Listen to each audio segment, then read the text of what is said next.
Je devais rectifier une chose. Ce n'est pas dans Dieu qui est riche en miséricorde. Lorsque je parlais de la foi, c'est plutôt dans la foi parfaite.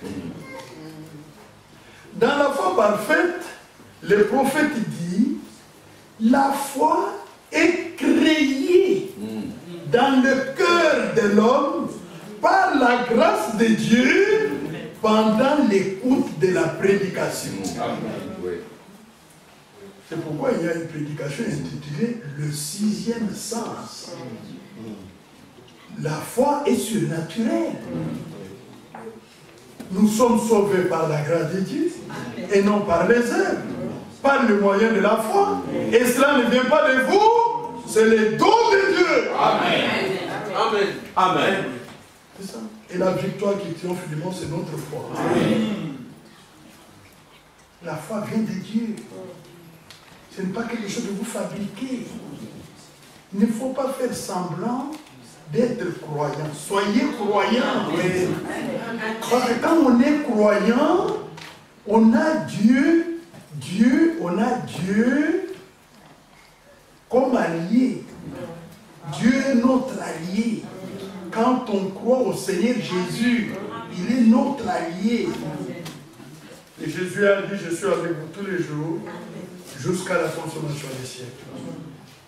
J'aime cette foi qui se repose sur la puissance de Dieu, la promesse de Dieu.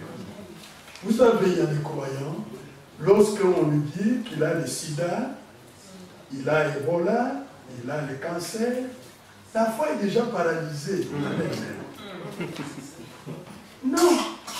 Pourquoi il doit être paralysé? Il y a le cancer. Le cancer, c'est un démon. Il y a un nom qui est au-dessus du nom du cancer.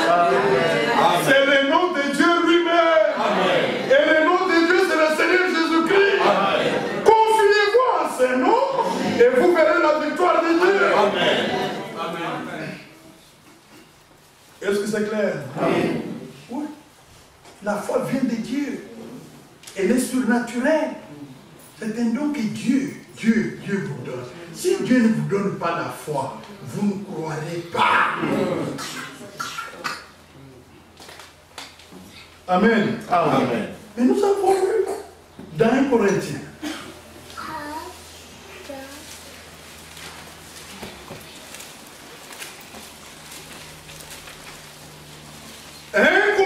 Chapitre 2,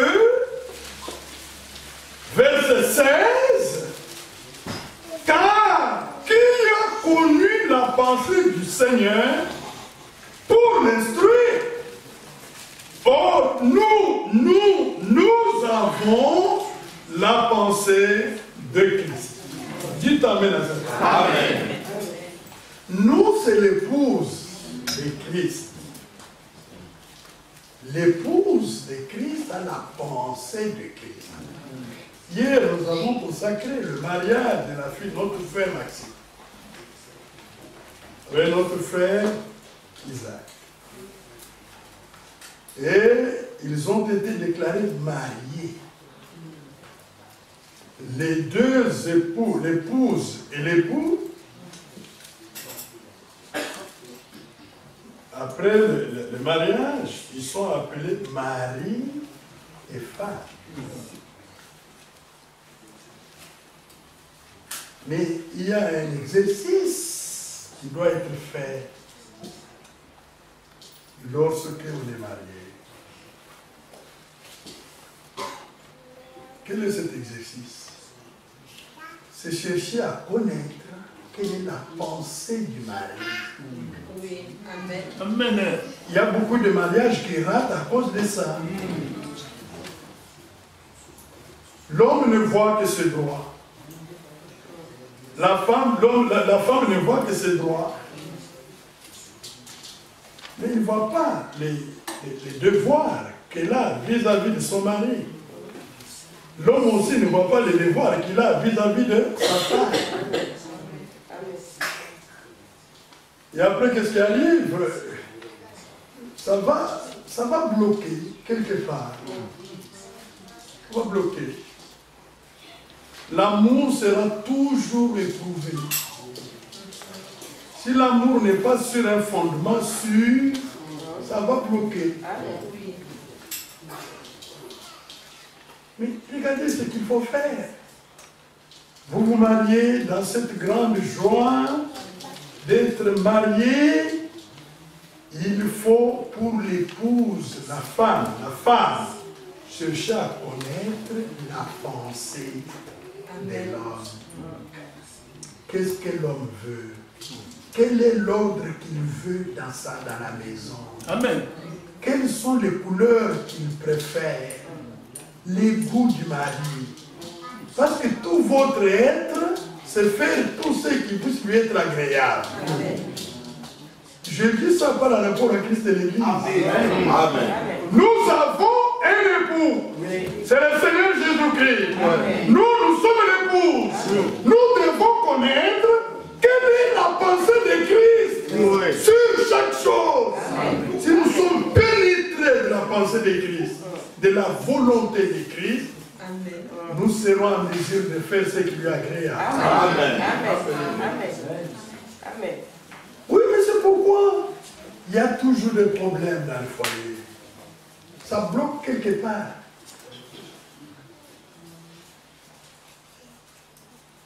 Mais la parole, le frère l'a dit, le message de Dieu qui nous a été envoyé avait un but accompli, lequel est restaurer. Restaurer toutes choses dans l'église épouse. Le Seigneur ne va pas restaurer les choses dans l'église catholique, dans l'église protestante, chez les pentecôtistes, les groupes de réveil. Ça ne lui appartient pas, il n'a rien à voir avec ça. Dieu a appelé son peuple à sortir de cette dénomination parce que la malédiction repose sur cette dénomination. Oui. Et toutes les dénominations appartiennent à Satan. Oui. Et tout ce qu'on fait dans les dénominations, tout ce qu'on fait, c'est pour servir Satan. Mais nous sommes sortis de là pour servir Dieu en esprit, en vérité. Amen. En nous envoyant le message, le Seigneur voulait placer en nous sa pensée, sa volonté, son désir, afin que les élus de Dieu sachent vivre de manière à lui plaire. Avons-nous la parole de Dieu? Oui. Mais si nous avons la parole de Dieu, nous devons aussi avoir la pensée de Christ. Amen. Oui. Il faut avoir la pensée de Christ. Non seulement la parole de Dieu, non seulement la pensée de Christ, mais il faut aussi avoir les sentiments qui étaient en Christ. C'est ça qui manque à l'Église. Sentiments qui étaient en Jésus-Christ.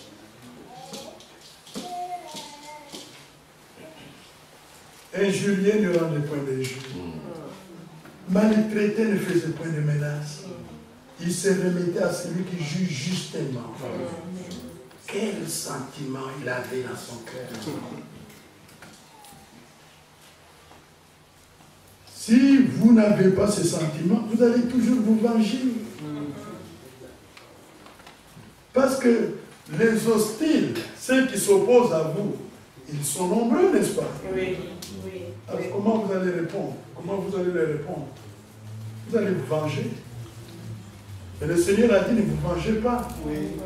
Laissez la vengeance à Dieu. Amen. Avoir le sentiment qui est en Jésus-Christ. Non seulement la parole de Dieu, non seulement la pensée de Christ, non seulement le sentiment de Christ, mais avoir aussi l'esprit de Christ. Oui. Ça, nous devons voir ça dans l'église, parmi les croyants. Je vous donne un exemple. Les Samaritains ont refusé à Jésus le passage de leur territoire. Jean-Jacques et Pierre qui étaient là, ont dit au Seigneur, Seigneur, écoute, permets, nous allons invoquer le feu du ciel pour qu'il consume ses opposants. Jésus leur a dit, vous ne savez de quel esprit vous êtes animés. Et pourtant, ils l'ont fait dans leur zèle pour le Seigneur. C'était un mauvais esprit. Le Seigneur n'est pas venu pour détruire les âmes des hommes. Il est venu pour les sauver. Amen. Il n'est pas venu pour juger. Il est venu pour sauver. Dieu a tant aimé le monde. Il a donné son Fils unique. Afin que quiconque croit en lui ne périsse point, mais qu'il ait la vie éternelle. Amen.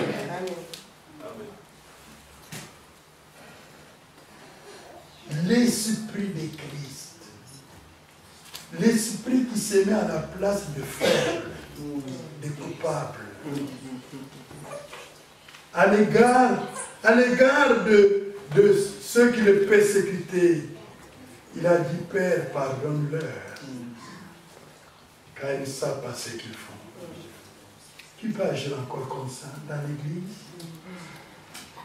Quelle est votre attitude à l'égard de ceux qui ne vous comprennent pas, ceux qui s'opposent à vous? Vous pouvez prier comme Jésus, Seigneur, pardonne-leur. Ils ne savent pas ce qu'ils font. Pourquoi vous voulez que tout le monde vous applaudisse? Vous ne pouvez pas avoir la vie de Christ, avoir l'approbation de tout le monde. Alléluia. Parce que nous ne participons pas seulement à la gloire du Seigneur, nous devons aussi participer à ses souffrances. Oui.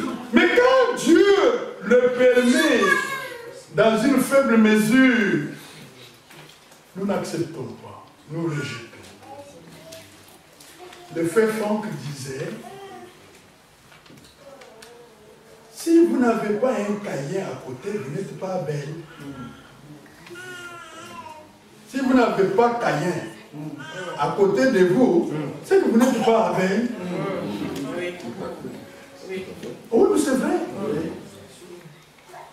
Si vous êtes Abel, la semence prédestinée de Dieu, élue de Dieu, le bien-aimé, vous devez avoir un Caïn à côté de vous.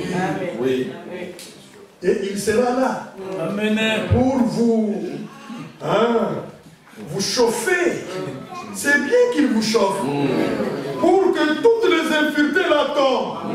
Pour que votre moi meure.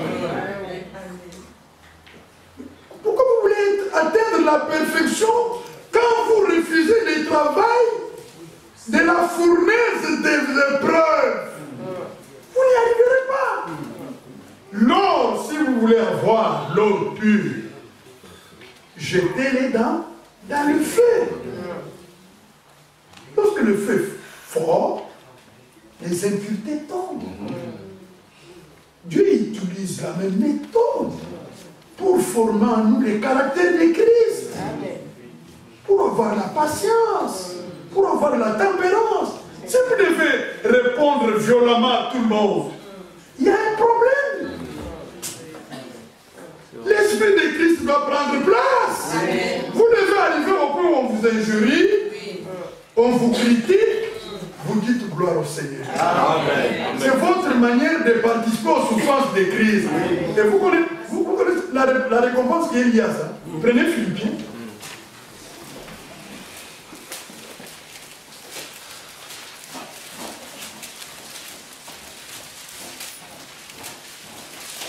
Philippiens chapitre 3.